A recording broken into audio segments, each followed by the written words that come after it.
ध्यानाभ्यास के लिए कृपया अपने नेत्रों को बंद कर लीजिए।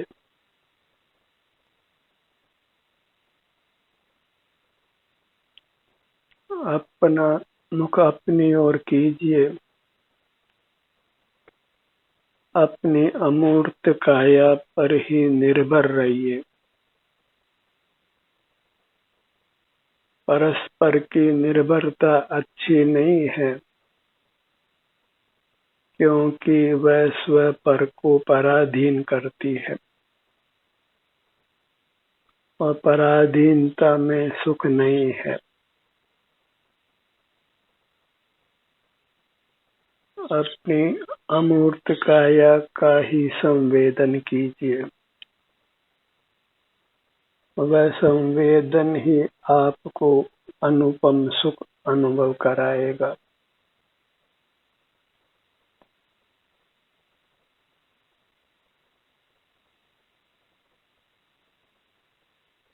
अपने हर भाग की संभाल कीजिए।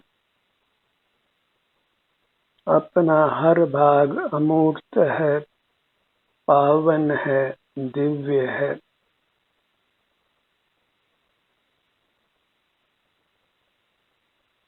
बहिर्मुखता से ही हम अपावन होते हैं, तो बहिर्मुखता को मेट कर अपने सन्मुख रहिए।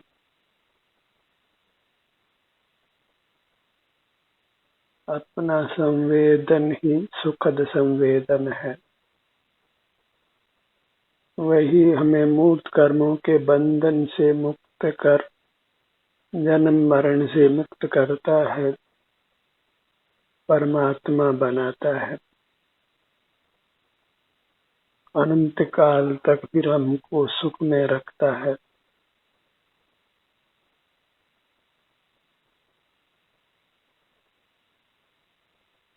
अपनी दृष्टि को अपने सिर से पैरों तक फैलाइए।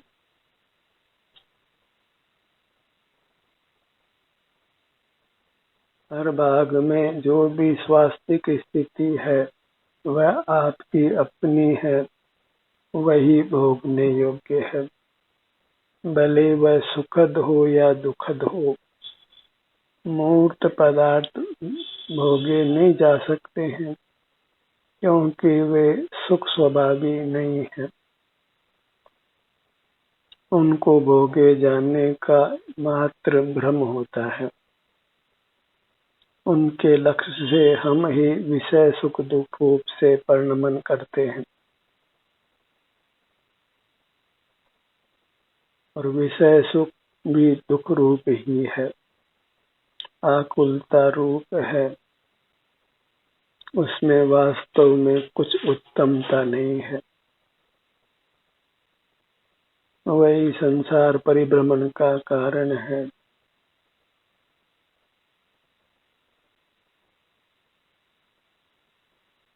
अपने ध्यान को अपनी दाहिनी भुजा पर लाइए। अंगुलियों के अग्रभाग से दाहिने कंधे तक अपनी दाहिनी भुजा।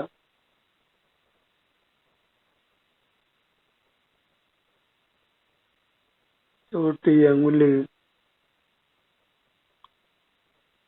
अनामिका, मध्यमा, तर्जनी, अंगूठा, पांचों अंगुलियां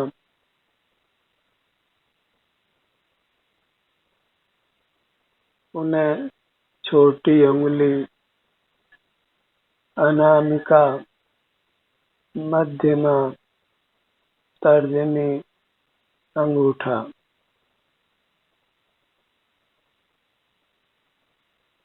पांचों अंगुलियों का अग्रभाग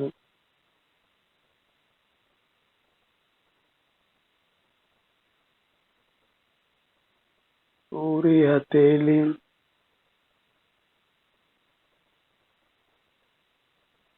हथेली का पिछला भाग, हर भाग में जो भी संवेदना है उसका हमें अनुभव होता है। उसमें कुछ भी परिवर्तन नहीं करना है, क्योंकि अनुभव करने मात्र से ही हम मूर्त कर्मों के बंधन से मुक्त होते हैं और हमारा स्वाभाविक सुख प्रकट होता है, क्योंकि यही सुख का मार्ग है, उपाय है। इससे भिन्न कुछ नहीं करना है। दाहिने हाथ की कलाई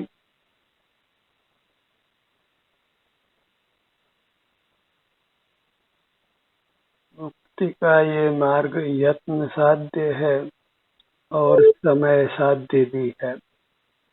इसमें यत्न भी लगता है और समय भी लगता है।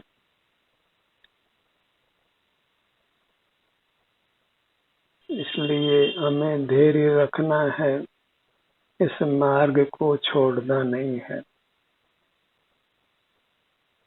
कलाई से कोने तक की आगे की भुजा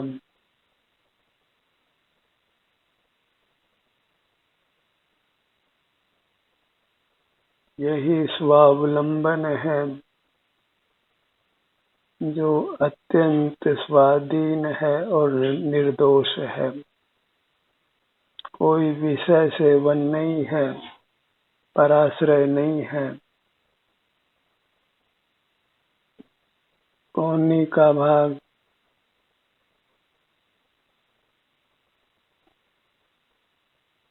कोहनी से ऊपर की भुजा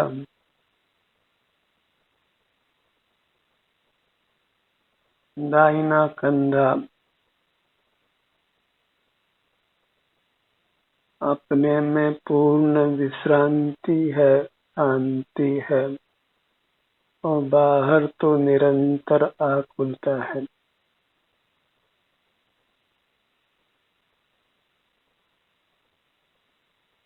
बाहर के कितने भी प्रयत्न करें, उससे मोक्ष की प्राप्ति नहीं होती। भीतर के इस प्रयत्न से ही जीवों को मोक्ष की प्राप्ति होती है, भले ही वह यत्न साध्य है, समय साध्य है।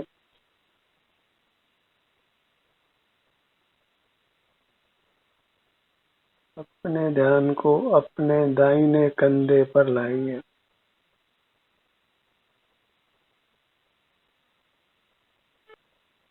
दाहिने कंधे से बाएं कंधे तक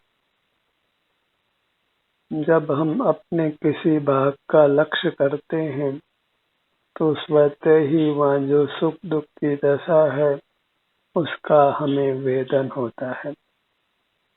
दोनों कार्य एक ही साथ होते हैं, अपने किसी भाग की सन्मुखता और उसी समय वहाँ जो भी सुख दुख की दशा, उसका संवेदन।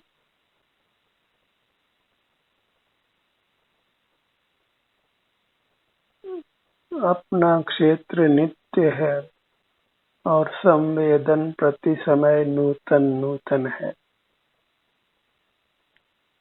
विस्तार नित्य है और संवेदन उत्पाद व रूप होने से अनित्य है।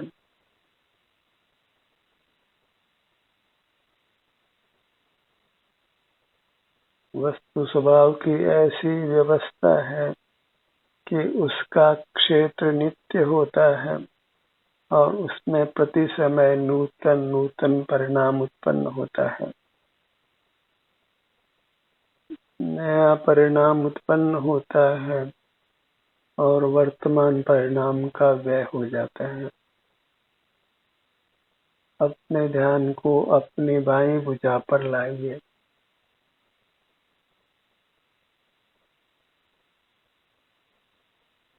अंगुलियों के अग्रभाग से कंधे तक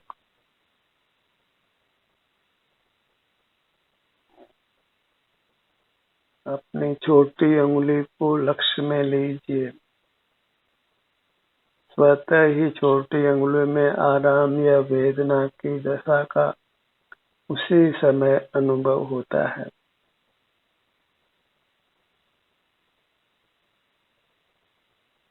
हर वस्तु अपना विस्तार और अपने प्रवाह समेत है। वह की वह रहकर परिणमन करती रहती है।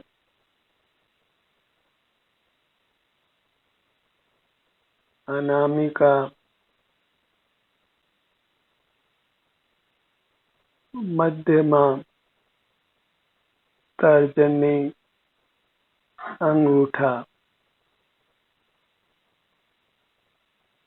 पांचों अंगुलियां, पांचों उंगलियों का अग्रभाग,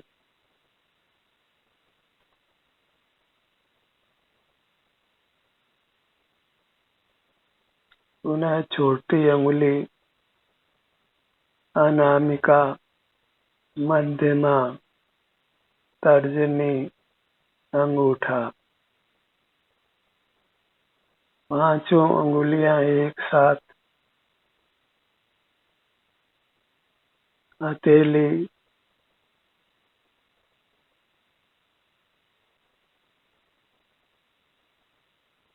हथेली का पिछला भाग,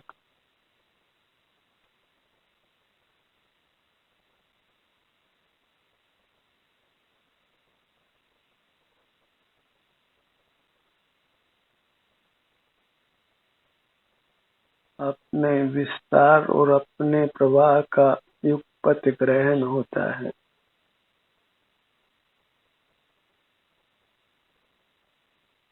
देश और परिणाम इन दोनों का युगपत ग्रहण होता है। इसमें कुछ भी पक्षपात करना योग्य नहीं है। एक ही समय में नित्यता भी है और अनित्यता भी है। क्षेत्रगत नित्यता है और वृत्ति या परिणामगत अनित्यता है।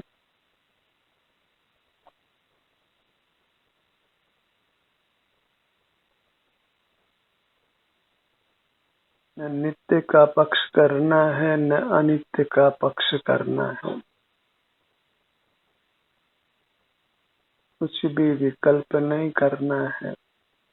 बस अपने सन्मुख रहकर उसी समय होने वाली शांति को भोगना है। वह शांति स्वयं भोगने रूप है।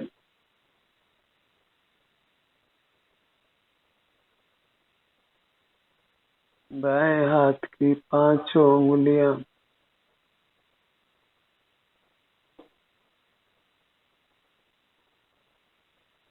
हथेली, हथेली का पिछला भाग, अपने बाईं कलाई को लक्ष्य में लीजिए।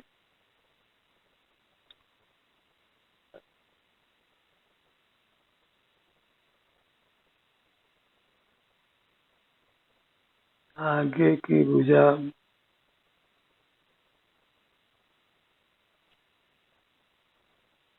कोहनी, कोहनी से ऊपर की भुजा,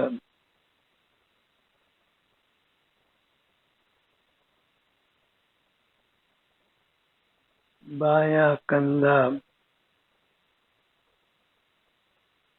दोनों कंधे, दोनों कंधों के बीच का भाग,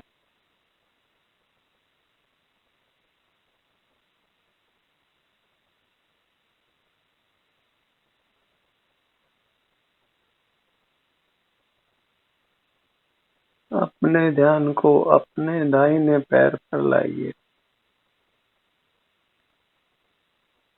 अंगुलियों के अग्रभाग से जंघा भाग के अंत तक दाहिना पैर,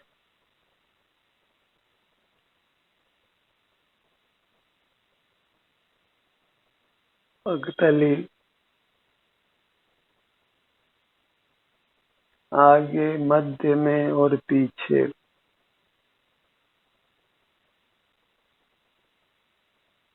अंगूठा,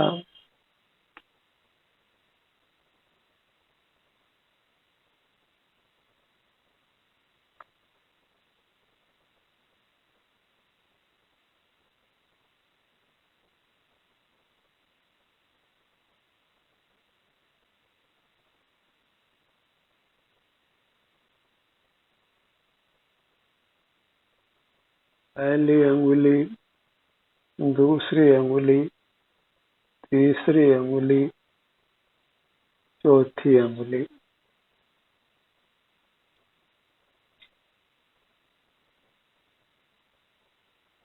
आदिपृष्ठ, एड़ी,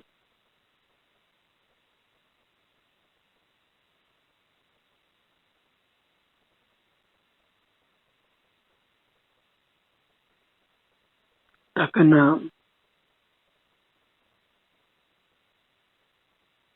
टखने से ऊपर घुटने तक का भाग,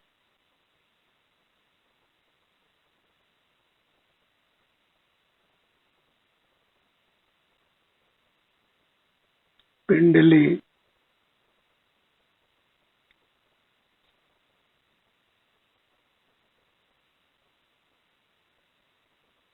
घुटना,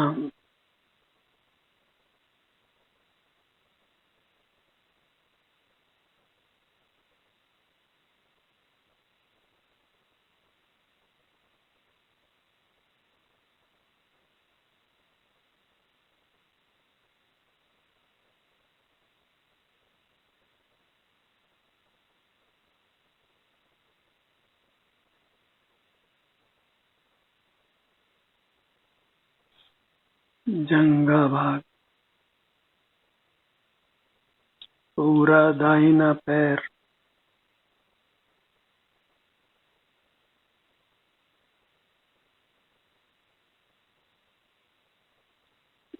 अपने ध्यान को अपने बाएं पैर पर लाइए। बाएं पैर की पगतली आगे, मध्य में और पीछे।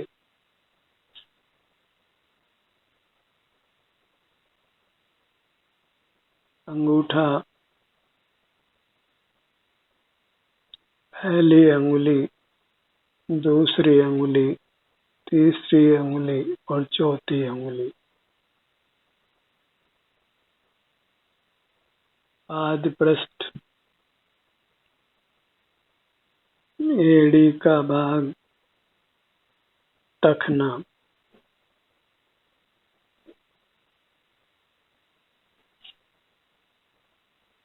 टखने से ऊपर घुटने तक, पिंडली, घुटना, जंघा भाग,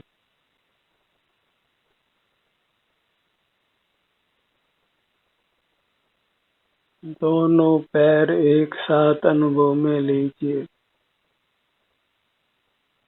दोनों पैर,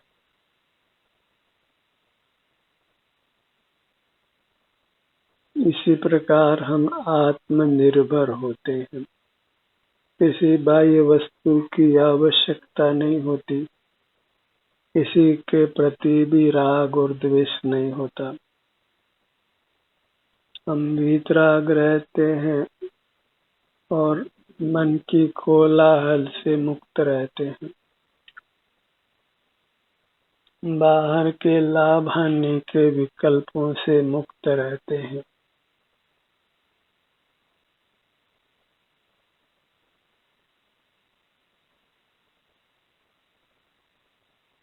अपने ध्यान को अपने सिर के भाग पर लाइए।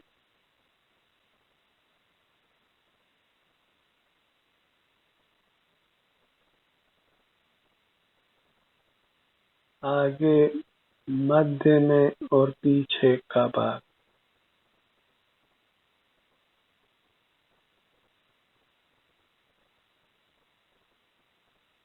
पूरा सिर का भाग,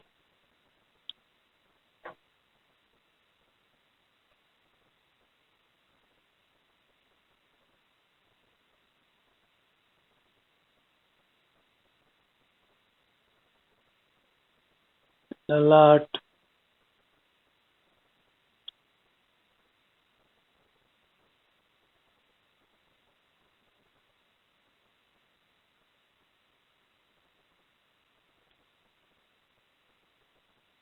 भ्रूमध्य,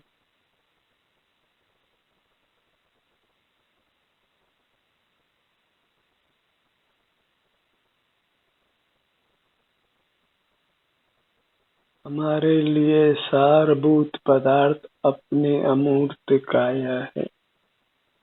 उसी से हम अनंत काल तक सुख को भोग सकते हैं।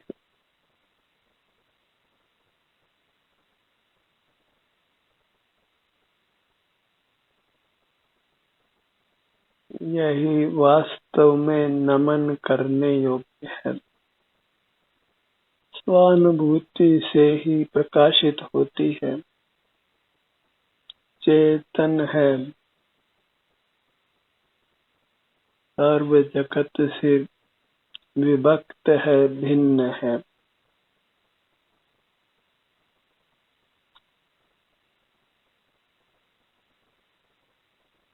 नमः समय साराये स्वानुभूत्या चकासते चित् स्वभाव भावाये सर्वभावांतरछिदे।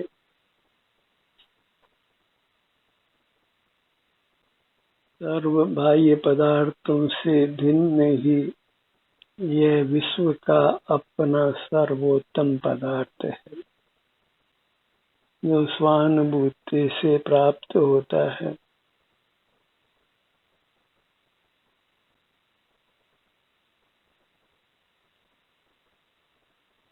अपने ध्यान को अपने दोनों नेत्रों पर लाइए।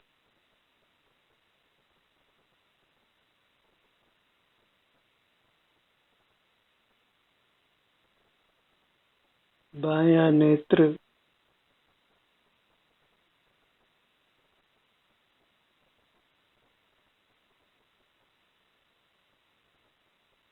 दायां नेत्र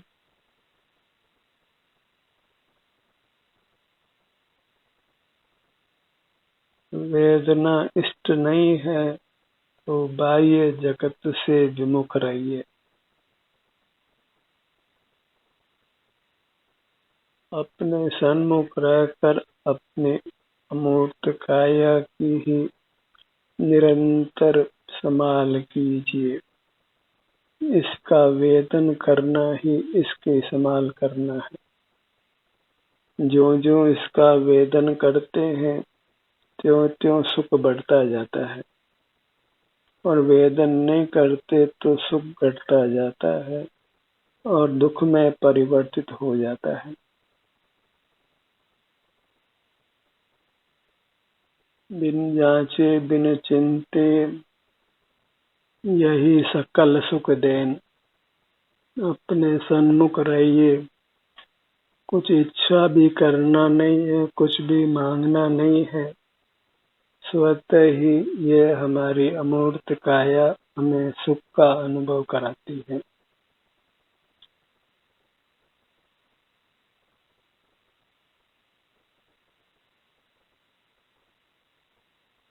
दोनों कानों का भाग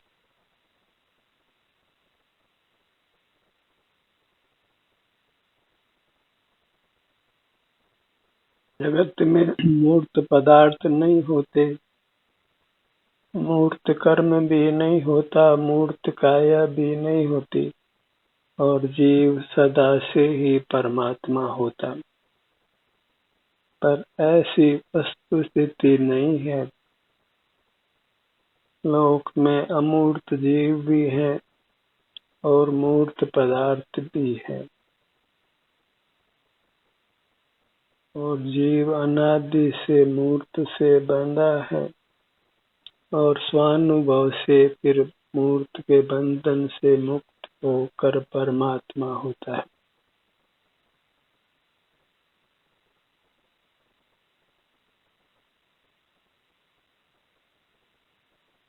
अपने ध्यान को अपनी नासिका पर लाइए।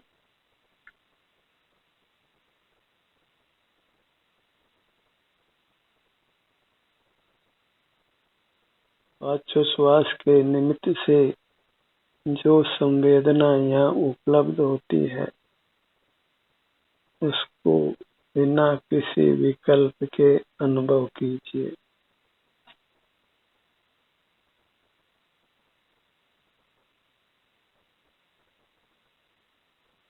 दोनों होठ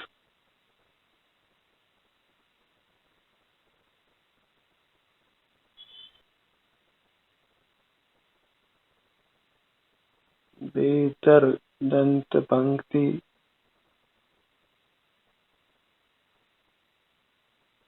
जिह्वा ऊपर तालु का भाग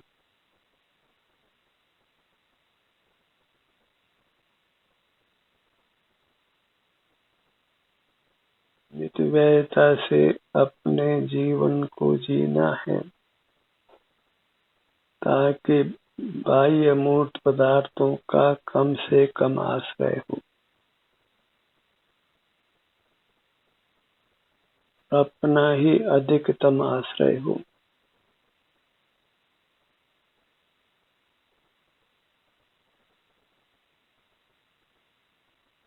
गर्दन का भाग अपने ध्यान को अपने धड़ भाग पर लाइए।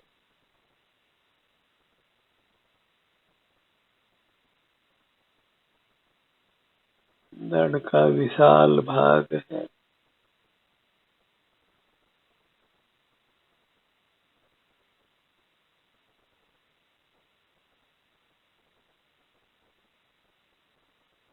सीने का भाग, पेट का भाग, पीठ का भाग, पूरा धड़ भाग,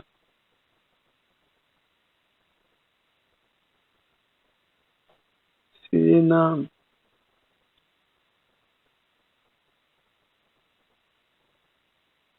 पसलियों का भाग,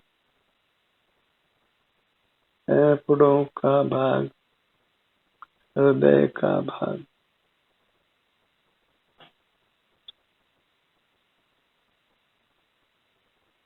पूरी मूर्त को लक्ष्य में लीजिए।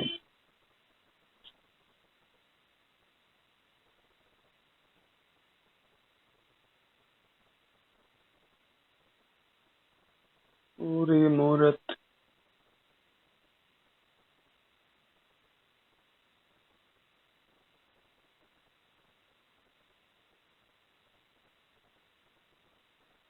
इसी के आश्रय से रहने का प्रयत्न करिए।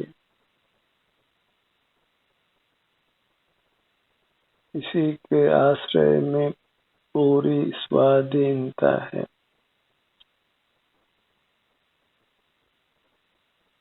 अपनी अमूर्त काया के आश्रय से ही उत्तम सुख, अविनाशी सुख को प्रकट करके अनंत काल तक भोगिए। ध्यान का ये सत्र यहीं समाप्त होता है।